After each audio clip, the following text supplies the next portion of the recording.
Saya memutuskan untuk menyatakan berhenti dari jabatan saya sebagai Presiden Republik Indonesia terhitung sejak saya bacakan pernyataan ini pada hari ini, Kamis 21 Mei 1998.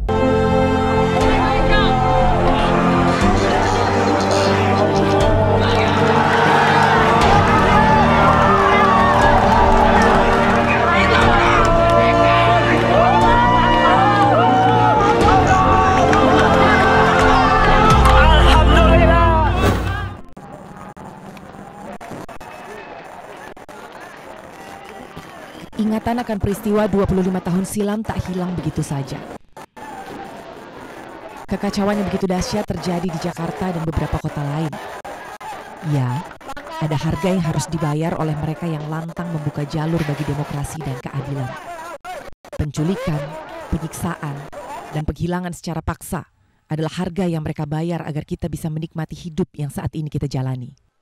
Kekacauan tak berhenti sampai di situ. Masih terus berlanjut hingga kerusuhan besar, penjarahan, pemerkosaan, yang kemudian disusul penembakan terhadap 4 mahasiswa Trisakti. Yang tercatat, lebih dari 1.200 korban jiwa akibat peristiwa ini. Namun gerakan besar mahasiswa yang didukung massa kala itu membuahkan hasil. Rezim Orde Baru runtuh. Setelah memerintah selama 32 tahun, Soeharto akhirnya mengundurkan diri dari jabatannya sebagai Presiden Republik Indonesia tepat di tanggal 21 Mei 1998. Hanya saja hingga detik ini kasus Mei 98 masih terus menyisakan tanya, terkhusus bagi keluarga korban. Bagaimana proses keadilan yang sudah berjalan untuk keluarga sejauh ini? Awangga, adik dari Elang Mulia Lesmana, mahasiswa Trisakti yang tewas karena tragedi berdarah ini. Elang meninggal dunia karena luka tembak yang menembus jantung hingga punggungnya. Saya lagi di rumah sih waktu itu kan, sore-sore sekitar jam 4 atau jam 5 gitu, dapat telepon rumah zaman itu kan.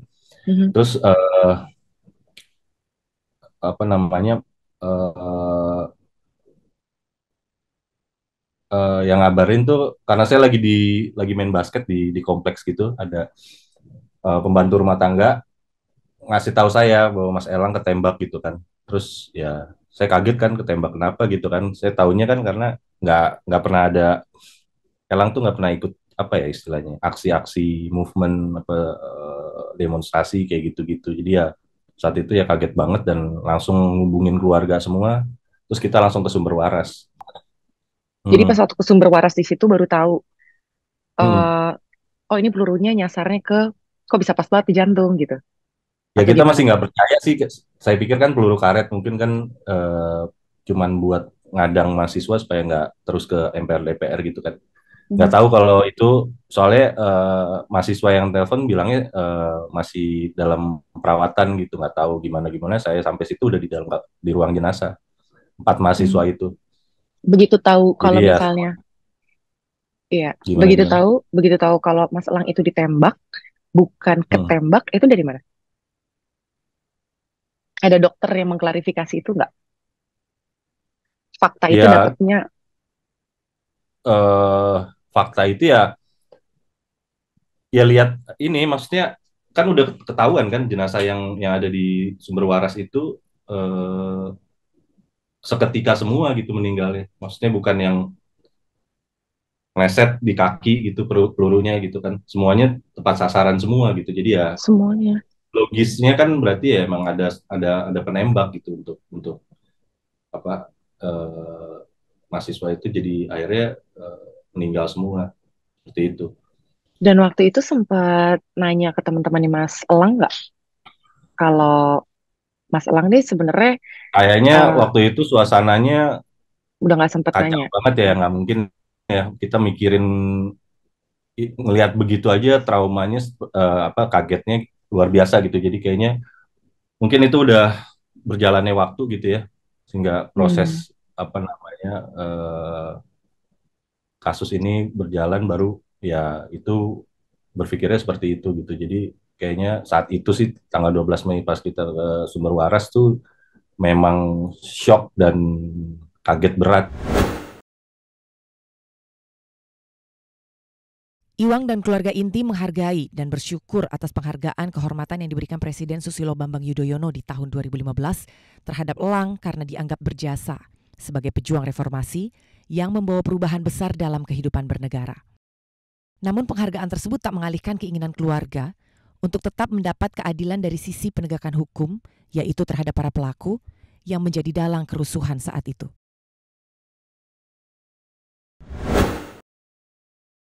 Kan sempat juga tuh Mas Elang dapat dapat penghargaan dari Hmm. SBY kan ya saat itu.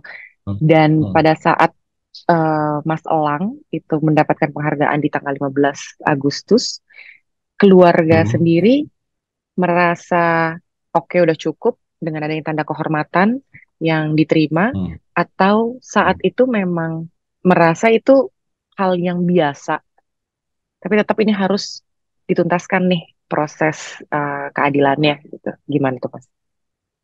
Iya, saat itu sih ya bersyukur ya bahwa ada apa namanya tanda jasa gitu ya, pengakuan pemerintah bahwa memang keempat mahasiswa ini pejuang reformasi gitu ya, Mhm. apa memperjuangkan perubahan di era itu gitu ya. Cuman ya kasus itu mungkin dari sisi orang tua dan orang tua yang lebih merasain ya untuk menuntaskan kasus-kasus itu. Terus tapi kan mental-mental terus kan, jadi kayaknya tiap tahun tuh wawancaranya ya kayak gini aja gitu. Tuntas kasusnya gimana gitu kan. Jadi kayak eh apa ya? Mungkin orang tua kalau ditanya mungkin juga udah capek juga kali ya. Karena kan sampai sekarang 25 tahun kalau secara yudisial tuh kan belum tuntas gitu. Seperti itu sih kalau pandangan dari saya. Iya sih. Dan memang Hmm, sempat sempat mikir juga apa jangan-jangan nih uh, Mas Iwang capek nih gitu kalau harus diwawancara soal ya. kasus ini gitu kan. Karena memang semua Ah, korban yang kita hubungin antusiasmenya tuh kayak udah agak redup gitu loh, Mas. ya Gitu. Apa apalagi Mbak karena ngerasain juga kan misalnya orang tua gitu, seorang ibu gitu ya misalnya. Kan ini tinggal ibu orang tua masing-masing ibunya semua ya. Kalau orang tua saya kan udah meninggal dua-duanya ya.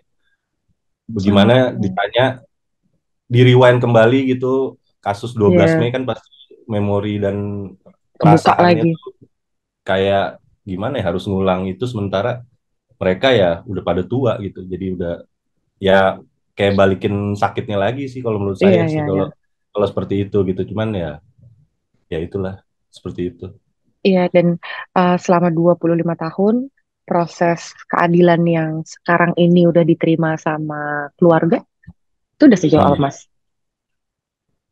Ya waktu itu dapat ya dari mulai tanda jasa terus ada bantuan dari eh, Erick Thohir ya Menteri BUMN untuk di orang tua diberikan rumah tinggal dan lain-lain. Terus terakhir ini yaitu mau keputusan presiden itu Kepres tentang penyelesaian HAM non yudisial di bawah Menko Polhukam seperti itu. Cuman belum ada ini lagi sih prosesnya seperti apa saya masih belum belum belum ada kelanjutannya lagi. Kalau dari Mas Iwan sendiri merasa ini udah cukup atau memang masih ada lagi yang harus diperjuangkan? Eh, Sebenarnya kalau dari saya sih ya itu sih orang tua yang saya ngerasain sebagai orang tua ya gimana ya maksudnya keseriusan pemerintah itu ya harus seadil-adilnya dan ya seperti apa gitu kan. Eh, Apa ya namanya seperti lebih konkret lah bagaimana dan harus bertanggung jawab dong atas apa yang dilakukan negara di masa lalu gitu ya. Hmm. Jadi menurut saya ya itu dibalikin lagi maksudnya bagaimana tanggung jawab pemerintah terhadap apa ya keluarga korban atau khususnya orang tua yang masih hidup seperti itu. Dan eh ini tuh kan banyak yang akhirnya berseliweran gitu loh, Mas, di Hmm. publik gitu Hmm. kalau pelaku ini belum ditindak gitu. Hmm. Masih warawiri ke sana sini gitu kan. Dan Hmm. tadi pun aku sempat ngobrol sama Bang Adian, salah satu aktivis Hmm. 98 itu kan, bahwa memang Hmm. pelaku ini kemungkinan besar berada di pusaran kekuasaan gitu. Nah, dari Hmm. Mas Iwang sendiri nih jadi lebih antipati dengan pemerintah atau nggak mempermasalahkan, yang penting udah ada hal-hal yang ada progresnya yang diberikan untuk keluarga gitu. Kayak tadi dapat penghargaan, Ya. terus ya itu kepres yang non yudisial gitu. Jadi nggak terlalu penting lah urusan pelaku ini ditindak atau enggak dan lain sebagainya. Gimana tuh Mas?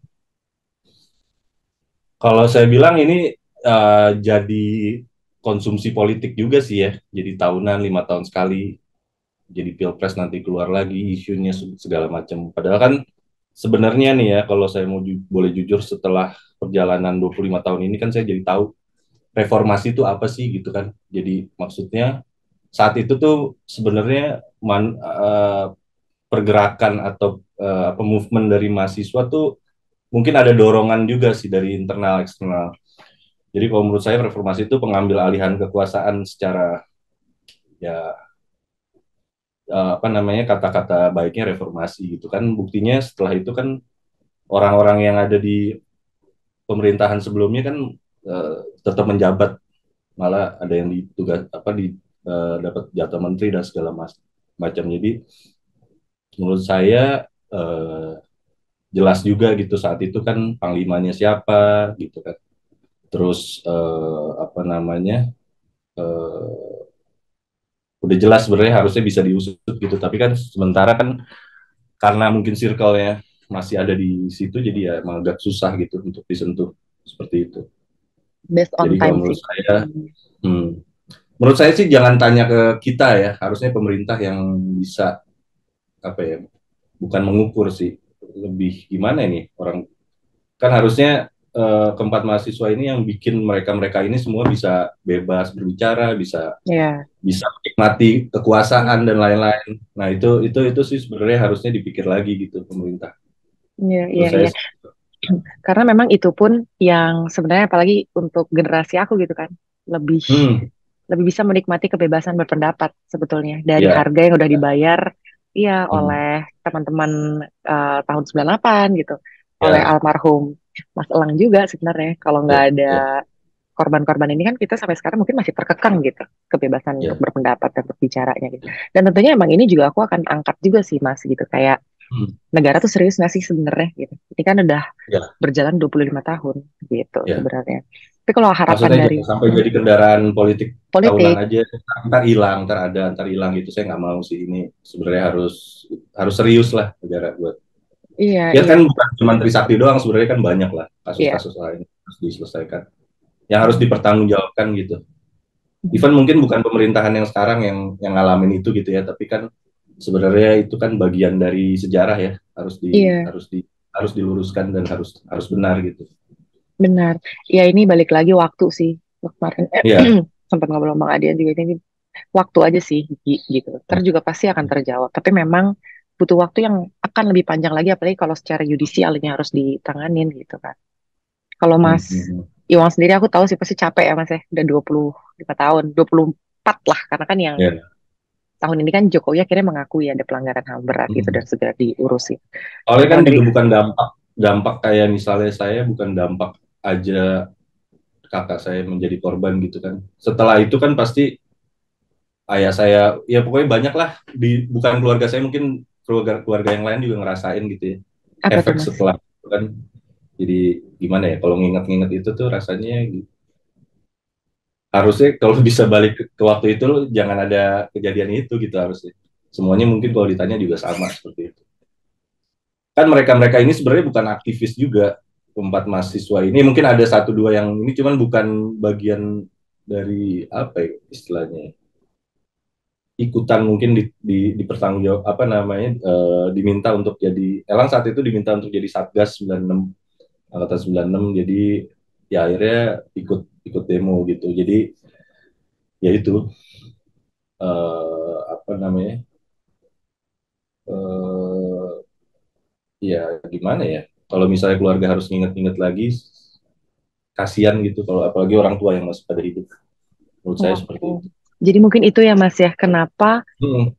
kita nih kok susah gitu untuk bisa wawancara keluarga Mereka korban kan karena pasti nggak pasti mau bakalan nangis lagi, bakalan ini lagi. recall lagi ya. Iya, sedangkan mereka kan udah pada istilahnya apa ya, udah pada maunya tinggal nikmatin hidup lah harusnya ya. Mereka udah nggak mikir yang susah-susah, nggak mikir yang capek-capek gitu.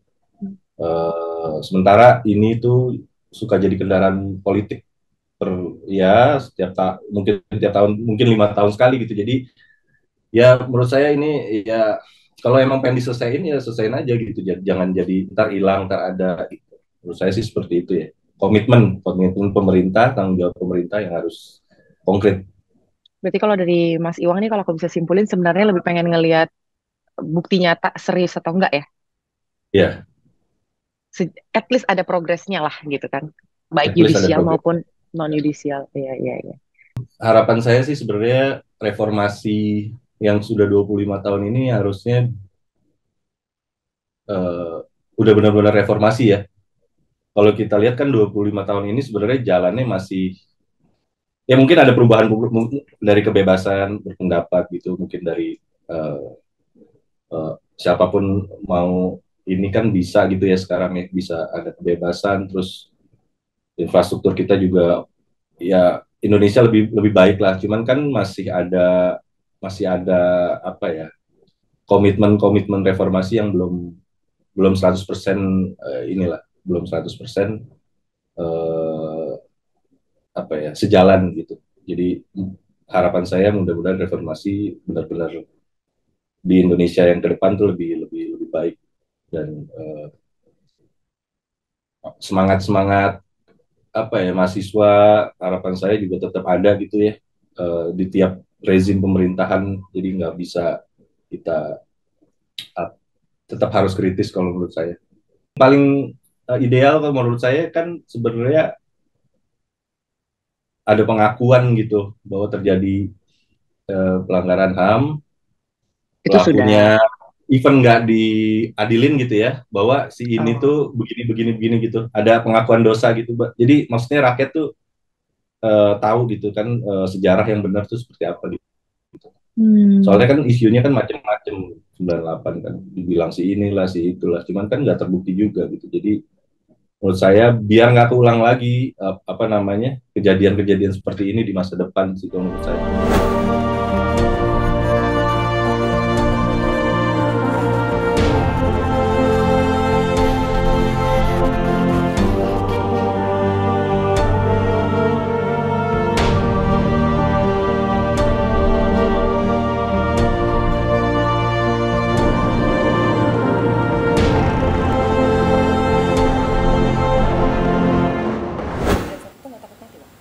Takutlah, tapi pilihannya apa? Kita ngelawan mati, nggak ngelawan mati. Kata teman-teman waktu itu kan begini, Yan, kita ini ngelawan mati, kagak ngelawan mati, ya udah ngelawan aja lah, paling tidak kalaupun mati, matilah dengan kehormatan.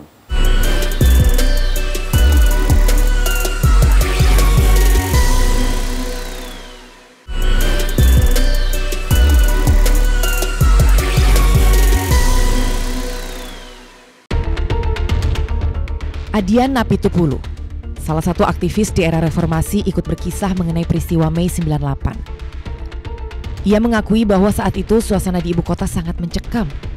Seluruh aparat militer tersebar di tiap sudut Jakarta yang siap mengancam siapapun yang dianggap berulah. Mirisnya, para pelaku dalang tragedi Mei 98 hingga kini belum bisa diadili karena pembentukan pengadilan HAM ad hoc atas rekomendasi DPR hingga kini belum ada tindak lanjutnya. Bagaimana Adian yang juga anggota legislatif menjawab hal ini?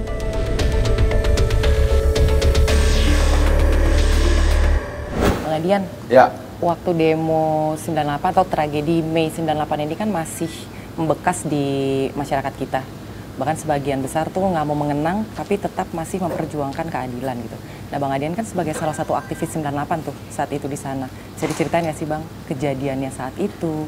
Dan bener nggak sih bahwa memang mahasiswa-mahasiswa ini yang menjadi dalang utama terjadinya kerusuhan di Mei 98 itu? nggak bisa, mahasiswa dalam kampus semua kok, dan mahasiswa tidak punya kekuatan terorganisir yang luas. Kerusuhan 98 ini kan serentak di Jakarta, di Medan, di Solo, di beberapa kota yang lain.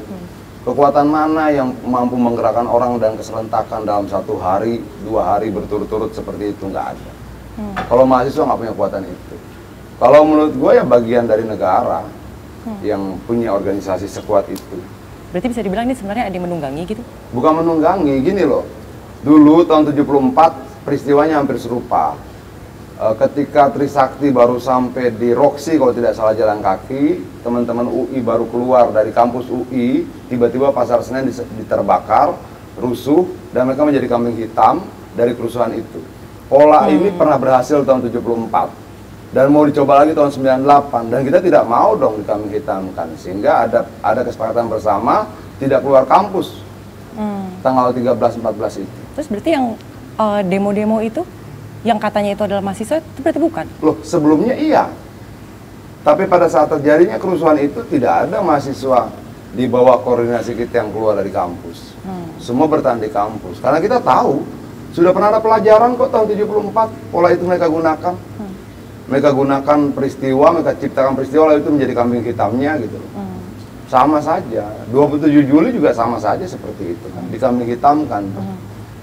Tapi siapa yang punya kekuatan terorganisir seperti itu di luar negara, di luar institusi negara yang lain? Ada 1.200 yang meninggal di Jakarta, mungkin yang meninggal seluruh Indonesia mungkin 2.000-an kali ya. Ada 189 perempuan diperkosa dalam satu hari dan pelakunya nggak ada yang ditangkap sampai hari ini. Siapa yang bisa lakukan itu? Siapa yang bisa menyembunyikan sekian banyak pelaku selama 25 tahun? Mahasiswa nggak mungkin lah, nggak masuk di akal. Nah, itu nanti it's one thing juga nih Bang. Karena ini kan kalau kita bicara tragedi 98 nih panjang sebetulnya. Tapi yang aku pengen tahu dan mungkin ini juga bisa jadi pelajaran buat teman-teman para pemirsa dan khususnya generasi aku ini. Saat itu kan Bang Adian itu kan berhadapan dengan penguasa gitu kan. Dan teman-teman yang lain ya gitu.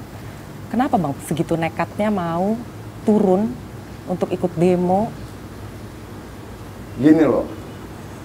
Kenapa nggak memilih udah aja gitu, ikutin aja gitu? Oh nggak bisa dong. Kan banyak hal yang tidak betul. Misalnya pemilu sangat tidak demokratis, pemilihan presiden sangat tidak demokratis, tidak ada pembatasan kekuasaan, ada monopoli ekonomi yang luar biasa yang dibangun oleh lingkaran kekuasaan saat itu, kemudian represivitas yang sangat tinggi, tidak ada kebebasan berbicara, tidak ada kebebasan berorganisir. Kalau kemudian tidak ada peristiwa 98, mungkin MNC nggak ada. Tidak ada partai-partai baru lahir. Partai-partai baru lahir, serikat buruh lahir baru, segala macam, ada organisasi wartawan bebas berdiri dan sebagainya, tidak lagi ancaman beredar. Itu kan peristiwa 98. Artinya bahwa kebebasan yang dinikmati oleh banyak rakyat saat ini, oleh banyak elit politik karena bisa membangun partai saat ini, tidak akan pernah bisa mereka nikmati kalau tidak ada peristiwa 98. Yang harus disampaikan pada mereka adalah apa yang mereka menikmati ini harus diingatkan berkali-kali. Mereka menikmati dari sekian banyak pengorbanan, banyak orang, darah, keringat, air mata, nyawa, dan sebagainya. Dan saat itu nggak takut mati, Bang? Takutlah, tapi pilihannya apa? Kita ngelawan mati, nggak ngelawan mati? Kata teman-teman waktu itu kan begini, yang kita ini ngelawan mati, kagak ngelawan mati, ya udah ngelawan aja lah, paling tidak kalaupun mati, matilah dengan kehormatan. Kira-kira seperti itu. Dan waktu itu kan kalau nggak salah Bang Adian di sekitarnya juga udah mulai banyak yang hilang kan? Hilang, Desmond hilang, Suyat hilang, Budiman ditangkap, Pius ditangkap, banyak lah ditangkapin terus. Terus gimana caranya bisa akhirnya kabur ke sana ke sini? Tetap akan kena juga. Kalau menurut gua, ya selain berkat Tuhan ya kalau secara manusia mungkin gua lincah aja waktu itu. Nggak berpikir untuk udah deh damai aja, ikut. Damai sama siapa? Damai udah nggak sama mau lagi. Sama kekuasaan saat itu? Iya. Nggak ada pikiran saat itu. Kalau berdamai kita mengkhianati teman-teman dong. Yang diculik nggak balik sampai sekarang kan banyak. Masa gini loh, yang hidup itu harus meneruskan cita-cita yang meninggal, bukan mengkhianatinya. Kalau tidak jadi sia-sia dong kita hidup. Yang lain sudah meninggal kok. Gitu. Ini termasuk frontal juga saat itu ya Bang? Kalau menurut orang mungkin iya ya, tapi kalau menurut gua pilihan kita apa gitu loh. Tapi nggak takut Bang, ketika misalnya nanti dipersepsikan jadi sesuatu hal yang berbeda, misalnya sekarang negara kita demokratis gitu kan ya, terus kita mau melawan kebijakan pemerintah, terus akhirnya melakukan hal yang serupa dengan tahun 98 gitu. Contohnya apa? Mungkin nggak tuh Bang kayak gitu? Contohnya apa? Katakanlah misalnya nggak setuju dengan kebijakan apapun itulah, terus akhirnya demo ya. Nggak apa-apa demo. Demo tidak apa-apa. Tapi demonstrasi dulu dan demonstrasi sekarang ini kan tidak bisa disamakan. Dulu memang ruang aspirasi lu tidak ada. Yang menerima aspirasi kita cuma aspal. Nggak ada. DPR nggak bisa diharapkan, media tidak. Waktu itu cuma ada TVRI. Iya. Itu loh. Tempo agak berani dikit, beredel. Prioritas beredel. Detik beredel. Sinar Harapan beredel. Yang dibredel kan banyak banget. Akibatnya orang tidak punya ruang menyampaikan apapun. Itu. Kalau sekarang lu demo tiap hari pagi siang malam juga nggak apa-apa. Lu punya sosial media banyak yang minta ampun, nggak bisa MNC nggak mau wawancara, RCTI bisa, RCTI nggak mau wawancara, SCTV bisa, TV One bisa, Berita Satu bisa, banyak sekali gitu. Dulu tidak ada pilihan. Satu-satunya bagian dari Republik ini yang mau mendengar kita cuma aspal. Ya kita mengadu di aspal lah. Nggak ada lagi yang mau dengar. Ketika saat itu aspal yang menerima segala aspirasi dan meskipun akhirnya berujung terjadi keributan, Keributan bukan dari kita. macam. Keributan itu dari mereka merasa terganggu. Orang bilang kan saat itu misalnya istilah gini, kami cuma bicara, kenapa kalian harus todongkan senjata? Gitu. Lalu yang salah siapa yang bicara? Itu yang nodongin senjata karena kata-kata. Kita tidak melakukan apa-apa. Kita cuma bicara. Bicara apa yang kita bicarakan? Oi, kalau berkuasa jangan lama-lama dong. Iya. Woi, gantian dong. Woi, negara ini bukan punya lu sendiri. Kenapa dia marah? Itu. Bukankah lu juga pengen seperti itu? Lu sebagai bagian dari Republik ini punya keinginan yang sama bahwa negara ini, ayo kita kelola sama-sama. Ayo kita regenerasi. Generasi muda ini kan bukan cuman bagian dari slogan kalian calon pemimpin, tapi tidak pernah dikasih kesempatan. Dulu kan begitu. Dulu pemilu sudah bisa kita tebak hasilnya ketika pemilu sebelumnya diputuskan. Kita sudah bisa tahu kok siapa bakal jadi presiden 5 tahun sebelumnya. Iya. Sebagian besar anggota DPR MPR itu kan diangkat oleh pemerintah. Pemilihan presiden tidak oleh rakyat, tapi oleh MPR yang sebagian besar diangkat. Kan hasilnya udah ketahuan. Lalu kalau kita perjuangkan kebebasan itu, hak-hak dasar kalian untuk berbicara, kebebasan akademis, lu boleh baca buku apapun di dalam kampus tanpa harus ditangkap. Salahnya di mana? Iya. Salahnya di mana? Kita percaya kalau kemudian tidak ada kebebasan akademik, tidak akan ada kemajuan pengetahuan, tidak akan ada kemajuan peradaban. Untuk itu kita mengambil risiko. Kalau saat itu disalahkan ya nggak masalah, tapi saya percaya betul bahwa waktu akan menjadi penguji yang paling setia buat masing-masing kita. Setidaknya perjuangannya kan nggak sia-sia sekarang. Iya dong. Dengan perjuangan yang udah keluar keringat, air mata dan darah nih Bang itu. Iya. Dan masih banyak pelaku-pelaku yang sebenarnya saat ini masih berkeliaran di sana-sini. Dan ini masih ditunggu keadilan pemerintah atau keadilan negara terhadap para korban. Ini kalau Bang Adian melihatnya gimana nih Bang? Karena memang beberapa waktu lalu Jokowi memang sudah mengakui bahwa ada 12 pelanggaran HAM berat gitu. Salah satunya Mei 98 ini. Tapi apakah cukup itu aja Bang? Memang kadang-kala kita sedih ya. Hanya untuk pengakuan saja butuh 24 tahun gitu loh. Lalu bagaimana berapa tahun lagi untuk pembuktian? Berapa tahun lagi untuk sebuah langkah hukum yang lebih nyata? Yang mungkin 10-15 tahun lagi. Tapi saya percaya betul bahwa Indonesia harus menjadi lebih baik. Besok, lusa, setahun, 2 tahun, 10 tahun ke depan. Dan salah satu syaratnya adalah membuka seluruh kekelaman masa lalu, mengakuinya dan memperbaikinya. Lu tidak akan pernah mungkin memperbaiki kesalahan masa lalu kalau tidak pernah diakui. Gua baru bisa memperbaiki kesalahan gua kalau gua mengakui itu salah. Lu baru bisa memperbaiki kesalahan lu kalau lu mengakui itu salah. Kalau tidak pernah mengakui salah, apa yang mau lu perbaiki? Sama bangsa ini juga itu, ya akui itu salah, pernah terjadi pelanggaran HAM, yuk kita perbaiki. Itu loh. Ini sudah bukan persoalan masa lalu lagi. Ini persoalan masa depan. Artinya membuka peristiwa pelanggaran HAM berat itu bukan karena masa lalu, tapi karena kita rindu di masa depan tidak terulang. Rindu di masa depan negara ini menjadi lebih baik. Rindu di masa depan kemudian kita menjadi negara yang lebih beradab. Lu diciptakan oleh Tuhan yang sama dengan yang menciptakan gua, dan yang menciptakan etnis Cina dan sebagainya. Kalau begitu jangan lagi kita bicara di wilayah etnis. Kenapa? Karena gue tidak pernah bisa memilih dilahirkan sebagai apa. Orang Cina juga seperti itu. Banyak tahun 98 itu etnis Cina menjadi korban. Apa salah mereka? Apakah mereka salah ketika kemudian dilahirkan sebagai orang bermata sipit, berkulit kuning? Tidak, itu bukan pilihan mereka. Iya. Itu. Dan gue mau Indonesia seperti itu ke depan. Nah, bagaimana kita akan sampai ke sana kalau kemudian kita tidak pernah mengakui ada situasi salah yang pernah dilakukan oleh negara ini? Nah, Itu. pengakuan itu sudah dilakukan oleh Presiden Jokowi. Iya, setelah 24 tahun. Betul, setelah 24 tahun. Tapi tindak pidana ini tuh belum ada nih Bang. Iya, gue bicara sama Pak Mahfud waktu itu, apakah penyelesaian non-yudisial itu artinya menghentikan proses pidana? Kata Pak Mahfud tidak. Tapi negara harus punya sikap. Pertama adalah mengakui bahwa itu pelanggaran HAM berat. Itu menurut Pak Mahfud juga bukan sebuah langkah yang mudah. Tapi sebagai negara, Mas Adian, dia bilang kita harus ambil sikap itu. Bahwa kemudian teman-teman korban merasa perlu menindaklanjuti untuk sampai pada pengusutan tindak pidananya, negara tidak akan membatasi peluang itu. Tapi kemarin itu bukannya dari DPR sempat memberikan sempat ada pansus Bang yang bilang dulu bahwa tahun 2001-2000 ya. Wah, saking lama udah lupa gua. Nah, itu justru di pansus itu bilang bahwa DPR mengakui tidak ada pelanggaran HAM di situ. Jadi ini nggak bisa diusut. Nah, ini gimana dong Bang? Bukan tidak ada pelanggaran HAM ya. Agak rumit keputusan DPR saat itu, dan beberapa yang gua tanya saat memutuskan itu juga ceritanya muter-muter nggak karuan gitu loh. Tapi gue pikir bukan persoalan DPR, bukan persoalan pemerintah, bukan persoalan yudikatif, Kejaksaan Agung dan sebagainya.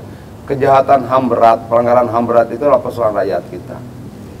Rakyat kita. Kalau kemudian sanksi hukum belum bisa dilakukan karena banyak hambatan dan sebagainya, paling tidak sanksi sosial. Sanksi sosial apa? Menyampaikannya terus berulang-ulang. Media jangan berusaha memanipulasi sejarah. Ulang-ulang saya terus cerita itu. Sampaikan terus bahwa kita pernah terjadi. Ada 1.200 orang lebih meninggal, mati, tidak karena keinginannya, dan pelaku tidak pernah ditangkap. Ada 189 perempuan konon yang diperkosa dan pelaku tidak pernah ditangkap. Oke, kalau tidak kita usut, kemungkinan terjadi peristiwa serupa di kemudian hari sangat besar. Dan konon juga bahwa para pelaku ini adalah orang-orang yang memang punya kekuasaan di sini. Kalau tidak punya kekuasaan, bagaimana lu lepas dari jerat hukum? Justru itu. Iya dong. Ya, itu problemnya. Jadi orang bilang ini dendam masa lalu, tidak ada. Kita sudah tidak bicara masa lalu. Gue cuma mau memastikan anak gua, cucu gua, anak lu, cucu lu tidak mengalami peristiwa itu. Berarti dengan kata lain, mereka ini, para pelaku ini yang sebenarnya sudah tahu nama-namanya gitu kan? Ada catatan di Komnas HAM. Betul, catatan itu ada. Berarti bisa dibilang selain sanksi sosial, salah satunya tidak boleh diberikan kekuasaan. Kalau menurut gua begini, kenapa tidak bisa diusut? Karena mereka tetap selalu menjadi bagian dari kekuasaan. Kalau begitu bagaimana supaya kemudian semakin terbuka? Jangan beri ruang di dalam kekuasaan sampai kemudian seluruh persoalan itu terselesaikan. Gimana kalau nantinya dibalikin lagi Bang? Kan semua orang punya dosa masa lalu begitu. Iya, ada bukan dosa, kesalahan. Kalau dosa itu di luar kapasitas gua lah ya. Kesalahan masa lalu. Ada ruang salah yang kita bisa kompromikan. Ada juga ruang salah yang tidak bisa kita kompromikan. Tergantung besar kecilnya kesalahan itu. Kalau kemudian misalnya lu nyerempet orang di jalan, lalu kita kategorikan pelanggaran HAM berat, kan nggak mungkin. Iya. Gitu loh. Untuk kesalahan-kesalahan seperti itu kita bisa berdiskusi panjang. Ini kategorinya apa? Tapi untuk pelanggaran HAM berat, gua rasa kalau kita masih berkompromi, kita tidak sedang berkompromi dengan pelaku, tapi kita sedang berkompromi untuk terulangnya peristiwa serupa di masa depan. Iya. Benar sih. Tapi itu mungkin Bang? Harus mungkin. Hadirnya kebebasan media membuka peluang itu menjadi mungkin. Orang bilang kan begini, kalau saya cuma bermimpi sendiri, ketika saya terbangun itu tetap akan menjadi mimpi. Tapi kalau kita bermimpi bersama-sama, itu hanya masalah waktu untuk menjadi kenyataan. Bagaimana mimpi terhadap pengungkapan kasus pelanggaran HAM berat ini menjadi mimpi gua, mimpi lu, mimpi dia, mimpi mereka. Kalau itu menjadi mimpi kita bersama, menjadi keinginan bersama, kenapa tidak? Mungkin dong. Hanya aja nanti waktunya ya, apakah bisa direalisasikan para pelaku ini yang memang masih berputar-putar di sini untuk nggak diberikan kekuasaan supaya dibatasi ruang geraknya. Orang bilang banyak begini, engkau bisa membohongi beberapa orang untuk beberapa waktu, tapi kau tidak akan pernah bisa membohongi semua orang untuk selamanya. Pasti terbuka. Masyarakat tentunya mempertanyakan keseriusan pemerintah dalam menangani pelanggaran HAM berat di masa lalu. Komnas HAM selaku penyidik dan penuntut telah menyampaikan catatan penyelidikan ke Kejaksaan Agung bahwa ada pelanggaran HAM berat di tragedi Mei 98 yang saat itu terjadi ketika menghadapi gelombang demonstrasi yang menuntut reformasi. Komnas HAM kemudian mengeluarkan rekomendasi pembentukan pengadilan HAM ad hoc ke DPR RI dan masih belum terrealisasi hingga kini. Dari Komnas HAM sendiri, langkah-langkah yang sudah dilakukan apa sih Bu? Ini kan udah 25 tahun ya, dan tampaknya masih begini-begini aja gitu.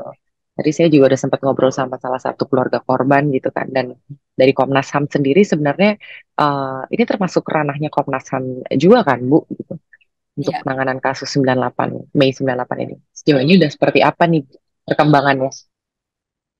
Ya, sebenarnya Komnas HAM dalam konteks yudisial ya, proses hukumnya itu sudah melakukan penyelidikan terhadap kasus TSS ya, Trisakti Semanggi 1, Semanggi 2 gitu, dan itu dilakukan pada tahun 2003 dan sudah selesai penyelidikannya, dan Komnas HAM menyimpulkan bahwa TSS itu sudah cukup gitu ya, pembuktian awal bahwa ini ada terjadi kejahatan kemanusiaan gitu ya, yang berupa pembunuhan, kemudian penculikan, pemerkosaan, kekerasan seksual gitu ya, yang itu merupakan bagian dari bentuk pelanggaran HAM berat gitu ya, sesuai dengan unsur-unsur yang ada di dalam Pasal 9 Undang-Undang tentang Pengadilan HAM gitu. Nah, berkas itu sudah disampaikan Komnas HAM kala itu kepada Kejaksaan Agung. Nah, sayangnya adalah penyelidikan Komnas HAM itu sampai hari ini memang belum ditindaklanjuti gitu ya oleh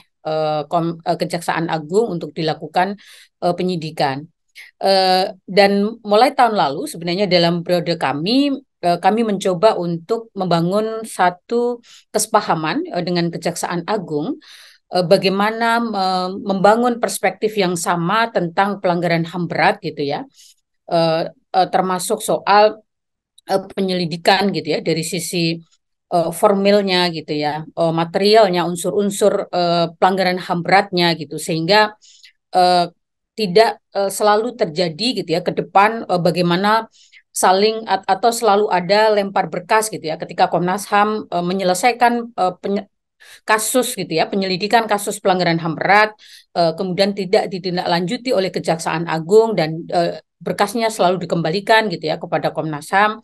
Itu kita harap tidak terjadi lagi gitu, dan tetapi bahwa itu memang membutuhkan gitu ya semacam komitmen politik yang serius dari negara ya, di luar proses non yudisial yang memang sudah dimulai gitu ya oleh pemerintah dengan membentuk tim TPP HAM untuk pemulihan para korbannya gitu.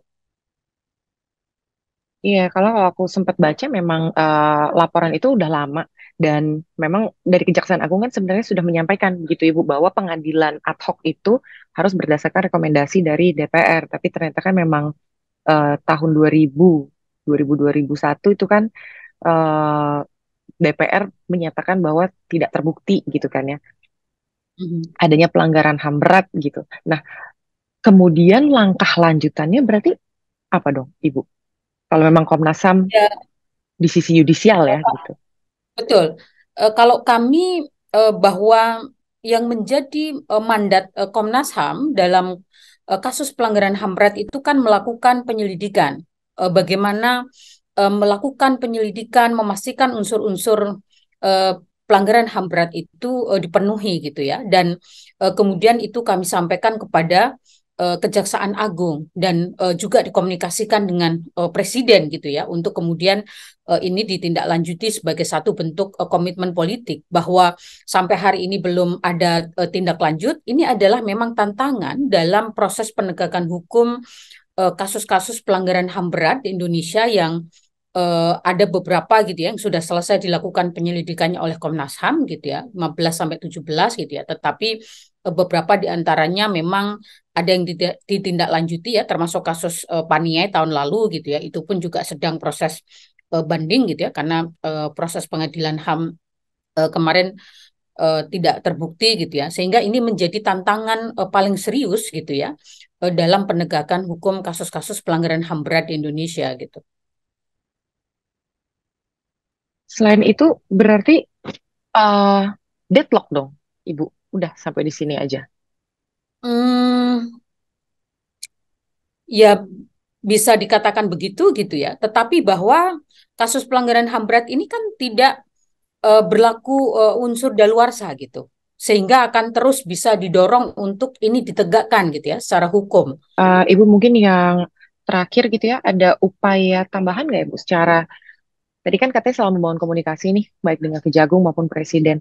Ada komunikasi yang dibangun lagi nggak Bu, yang baik itu secara intensif maupun konstruktif, misalkan ke pihak DPR gitu. Karena kan sebenarnya untuk penanganan kasus ini, apalagi tadi untuk memilih hakim di pengadilan ad hoc ini kan tetap membutuhkan rekomendasi dari DPR sendiri gitu, Ibu. Sementara kalau dilihat ini kan udah cukup lama ya, bertahun-tahun, Betul. 20 tahun gitu, proses hukum ini tuh terdelay gitu. Jadi Ya. sebenarnya bisa mempengaruhi ini juga, mempengaruhi kredibilitas negara kita juga gitu.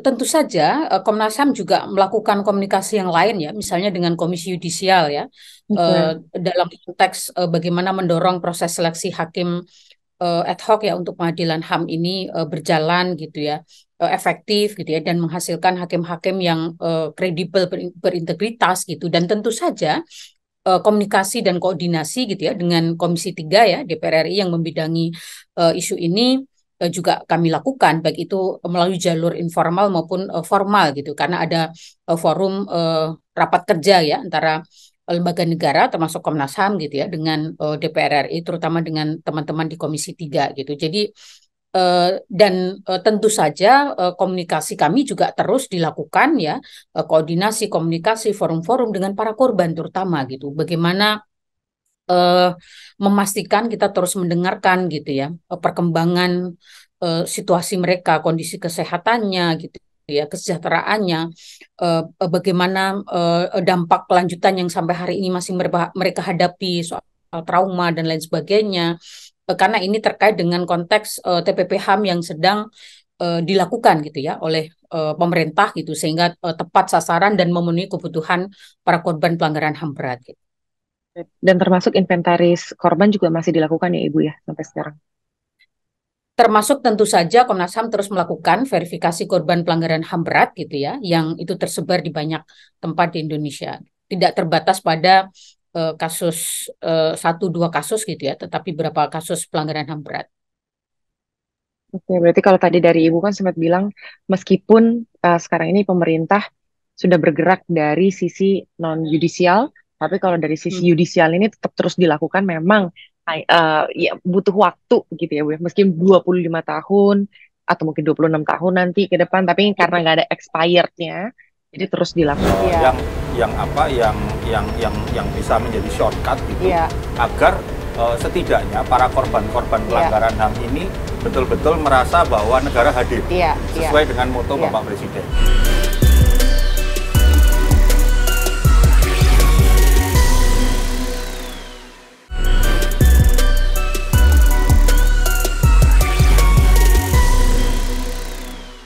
Dengan pikiran yang jernih dan hati yang tulus, saya sebagai Kepala Negara Republik Indonesia mengakui bahwa pelanggaran hak asasi manusia yang berat memang terjadi di berbagai peristiwa.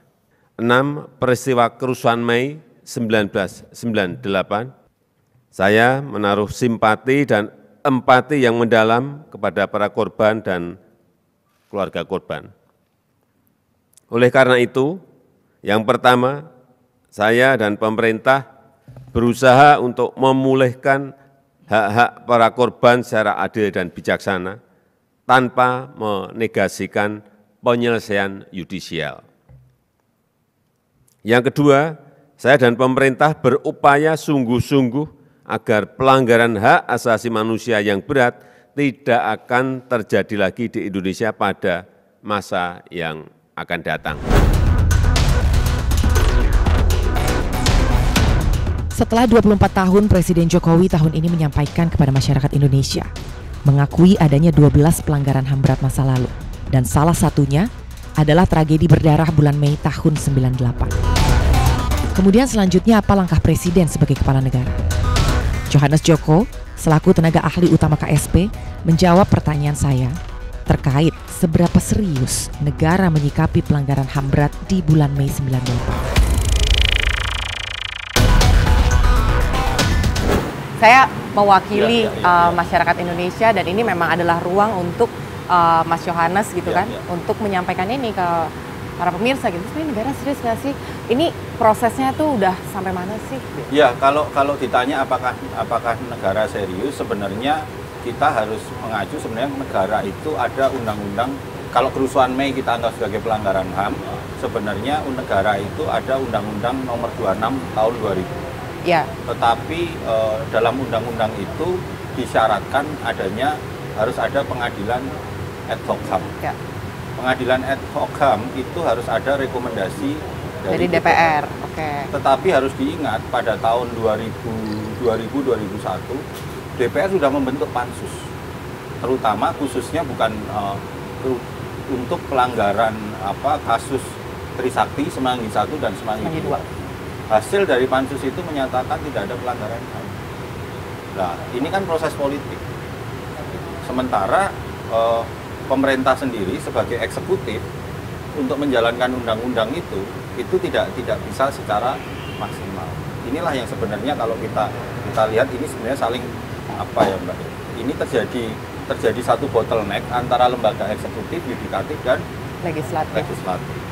Setelah sekian tahun ini berjalan, maka satu langkah berani sebenarnya, satu langkah yang terobosan yang dilakukan oleh Bapak Presiden itu dengan beliau membentuk tim penanganan non-yudisial ya. Yang kemarin diketuai oleh Pak Mahfud MD. Tim itu bekerja, kemudian di awal tahun 2023 Januari kemarin, tim itu melaporkan hasil kerjanya. Dan luar biasa, setelah hasil laporan itu Bapak Presiden menggelar konferensi pers. Beliau sebagai kepala negara dengan kebijakan, dengan kewenangan kebijakan dan juga kebijaksanaan dan kebajikan sebagai kepala negara, dalam pidatonya mengatakan sebagai kepala negara mengakui adanya sejumlah pelanggaran HAM berat terjadi di masa lalu, dan itu adalah salah satunya adalah kerusuhan Mei 98. Setelah sekian lama akhirnya diakui. Setelah sekian lama akhirnya negara melalui Bapak Presiden Jokowi sebagai kepala negara mengakui adanya terjadinya pelanggaran HAM pada kerusuhan Mei 98. Oke, berarti dari sekian proses investigasi dan ada temuan-temuan itu, akhirnya Pak Presiden menyampaikan dan mengakui memang ada pelanggaran HAM berat di masa lalu. Terus kedepannya nih akan ada apa lagi? Nah, dari pernyataan Bapak Presiden itu saat ini ada tindak lanjutnya, Pak. Tindak lanjutnya adalah dengan dibentuknya tim pemulihan korban dan pencegahan pelanggaran HAM berat. Tim ini sekarang sedang bekerja dari berbagai pihak. Di dalamnya ada mantan Komnas HAM, ada Pak BK, ada teman-teman dari KSP, dari kementerian lain yang terus bekerja. Tim ini nanti kalau informasinya akhir Juni kalau tidak salah itu akan melakukan satu kick off, di mana kick off itu untuk menyatakan bahwa tim ini sedang bekerja. Kemudian langkah-langkah yang dilakukan adalah mereka sedang melakukan inventaris korban-korban dari pelanggaran HAM. Tapi itu nanti sifatnya akan nasional atau nasional, Jakarta aja? Nasional kan? Karena dari tim ini nanti mereka akan mendorong, kurang lebih kalau instruksi Bapak Presiden itu ada 19 kementerian lembaga yang terlibat dalam penyelesaian non judicial kasus pelanggaran HAM berat ini. Oke, nah gini Mas Yohanes, mungkin yang ingin saya tanyakan dan mewakili masyarakat juga gitu ya. Kalau saya riset dan saya baca ini kan korban itu permintaannya sebenarnya ada dua gitu ya. Yang pertama adalah mereka yang menjadi dalang yang sampai saat ini tuh masih berkeliaran di sana sini diminta untuk diadili dan dihakimi. Sementara itu tadi persoalannya adalah kalau mau diadili ini sulit karena secara peraturan tadi dari DPR sudah mengeluarkan bahwa tidak ada pelanggaran HAM berat. HAM ad hoc itu. Ya itu kan nggak bisa karena kan DPR menyatakan tidak ada pelanggaran HAM saat itu gitu kan. Dan permintaan yang kedua adalah secara material gitu. Berarti saat ini sebenarnya sedang dilakukan oleh tim yang sudah dibentuk oleh Presiden Jokowi lebih ke sini ya? Ya sekali lagi ini kan lebih sebagai sebuah komitmen kuat Bapak Presiden Jokowi untuk melakukan satu terobosan, Pak. Karena untuk rejim hukumnya, kalau rejim hukum ini kan banyak kerumitan yang harus diberesin begitu kan. Maka Bapak Presiden dengan kewenangannya sebagai kepala negara, beliau melakukan satu langkah terobosan dengan penyelesaian non yudisial. Tetapi sekali lagi tanpa harus menafikan yudisialnya, Pak. Betul. Tetap saja proses yudisial ini berjalan dengan segala kerumitannya, tetapi Bapak Presiden melihat ada satu langkah yang bisa menjadi shortcut gitu agar setidaknya para korban-korban pelanggaran HAM ini betul-betul merasa bahwa negara hadir sesuai dengan moto Bapak Presiden. Itu yang selama ini juga Kepala Staf Kepresidenan Pak Muldoko itu juga terus meminta kepada kami tim KSP untuk bersama-sama mengawal tim terbentuknya tim ini. Oke, nah ini sebenarnya pemirsa perlu tahu bahwa sebenarnya tanpa menafikan hal yang yudisial tadi itu, tapi itu dengan segala kerumitannya biarkan aja dulu berjalan. Biarkan berjalan. Tapi sekarang yang ada satu jalur lagi. Benar. Ini Bapak Presiden dengan kewenangannya sebagai pimpinan eksekutif, sebagai kepala negara yang tadi saya bilang dasarnya adalah selain kebijakan adalah kebijaksanaan. Beliau mengambil terobosan ini. Betul. Berarti ini sebenarnya udah ada satu solusi yang terjawab. Kalau tadi katanya Mas Yohanes, ada keberpihakan negara lah kepada para korban. Karena memang kemarin saya juga sempat baca gitu. Untuk mereka khususnya yang di Solo loh, Mas Yohanes kan, yang di Solo, yang di Jogja gitu. Yang suaminya itu harus diberhentikan, terus nggak bisa kerja lagi, diasingkan, segala macam gitu. Jadi secara material nih membutuhkan bantuan material. Berarti itu kan sudah terjawab di sini gitu kan ya. Itu nanti prosesnya berapa lama? Ya, ini kan tim sedang bekerja, Mbak. Saat ini tim sedang bekerja, kemudian mereka juga sedang menyiapkan mekanisme kerja agar bagaimana 19 KL yang menjadi arahan Bapak Presiden itu nantinya langkah-langkahnya seperti apa untuk mereka melakukan pemulihan non judicial ini. Tentu kita butuh waktu, tetapi ini perlu dikawal bersama masyarakat, komponen masyarakat sipil juga tentu, dan media, tempatnya Mbak Anggi, tetap kita berharap untuk mengawal bersama-sama ini. Iya, karena saya ngebayanginnya ini kan ada hampir ribuan korban ya, gitu kan? Ribuan bahkan ya kalau kita lihat dari 12 ini, kerusuhan Mei itu, kalau kita bicara kerusuhan Mei itu kan terjadinya di Palembang, Jakarta, Surabaya, kemudian Solo, Jogja relatif setahu saya enggak. Jogja kerusuhan Mei tidak, tapi ada kerusuhan Mei dalam artian bentrokan mahasiswa di Gejayan. Yang meninggal waktu itu Moses itu di jalan Moses. Ya memang tapi kalau kita bicara kerusuhan yang meledak 13, 14, 15, 16 periode itu, ya ini menjadi satu rangkaian sebenarnya. Tapi tetap dikatakan sebagai korban yang bisa mengklaim ketika mereka membutuhkan bantuan secara material atau pembelaan dari negara dong? Termasuk. Nah itu dia. Karena itu satu rangkaian. Benar. Dengan sebanyak ini nih jumlah korban gitu kan ya, satu orang nih prosesnya berapa lama gitu kan? Sementara ya masa kepemimpinannya SOP dan mekanismenya lagi disusun sekarang ini. Dan kita berharap mudah-mudahan walaupun pemerintahan ini sampai 2024, selesai dari pemerintahan 2024, ini juga tetap dikawal oleh pemerintah. Mas Yohanes tadi kan bilang bahwa proyek ini gitu kan ya akan terus berjalan, dan bahkan ketika nanti ganti kepemimpinan pun ya ini diharapkan tetap terus berjalan gitu. Tapi ada timeline khusus nggak? Kira-kira sebelum selesai masa pemerintahan Jokowi, kurang lebih 2 bulan sebelumnya atau tidak, sudah harus apa gitu timeline-nya? Yang pasti yang akan dilakukan, pasti yang pertama adalah verifikasi data korban. Karena data korban ini menjadi satu tantangan tersendiri dalam kita menyelesaikan pelanggaran HAM berat ini, karena masalah waktu. Karena rata-rata pelanggaran HAM ini sudah kurang lebih 2 dasawarsa yang lalu. Tentu para korbannya, kemudian para pelaku korban dan pelakunya juga mungkin sudah ada yang meninggal juga. Tetapi sekarang ini kan yang terpenting adalah bagaimana dengan keluarga-keluarga korban. Nah, itulah yang sekarang oleh tim yang disebut tadi PKH itu mereka sedang melakukan verifikasi data korban sebanyak mungkin. Karena kalau tanpa ada data yang benar ya kita susah untuk melakukan langkah, tindakan, dan juga apa sih yang tepat yang semestinya dilakukan kepada mereka. Selain tantangan memverifikasi data korban, ada kesulitan lain nggak? Mungkin teman-teman dari KSP pernah dengar gitu, siapa tahu ada ancaman gitu dari mereka-mereka yang pernah terlibat gitu di masa lalu. Enggak, kalau ancaman sih ini sudah iklimnya udah demokratis ya, Mbak ya. Sekarang kita situasinya sudah jauh berbeda. Kita berada dalam situasi yang lebih jauh demokratis, lebih transparan. Kalau terkait tadi kayak ancaman kita belum pernah dengar lagi. Itu udah nggak ada ya? Nggak ada. Yang ada adalah bagaimana teman-teman terutama masyarakat sipil tetap berharap agar penyelesaian judicial ini tetap didorong, tetap ada, tetapi juga apresiasi dari berbagai pihak terhadap langkah Bapak Presiden Jokowi untuk mengumumkan sebagai kepala negara telah terjadi pelanggaran HAM berat di 12 peristiwa itu. Iya, setelah sekian lama. Setelah sekian lama, setelah sekian banyak orang menanti, setelah sekian banyak keluarga yang tercederai, Bapak Presiden mengambil langkah itu.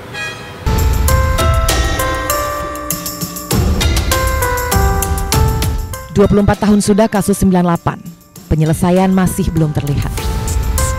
Sebagian dari mereka yang sudah berjuang untuk reformasi masih tetap mengais keadilan. Meski tidak dapat disangsikan, dari mereka sejumlah kebebasan kita nikmati hari ini. Namun belum selesai sampai di sini. Perjuangan masih panjang, hak para korban maupun keluarga atas keadilan dan kepastian hukum tak boleh dilupakan atas alasan apapun. Jangan biarkan kasus ini bergeser dari tuntutan keadilan menjadi isu saling serang saat pemilihan mendatang. Kita sudah nikmati perjuangan mereka. Bukankah kini giliran kita dan negara yang memenuhi keadilan mereka?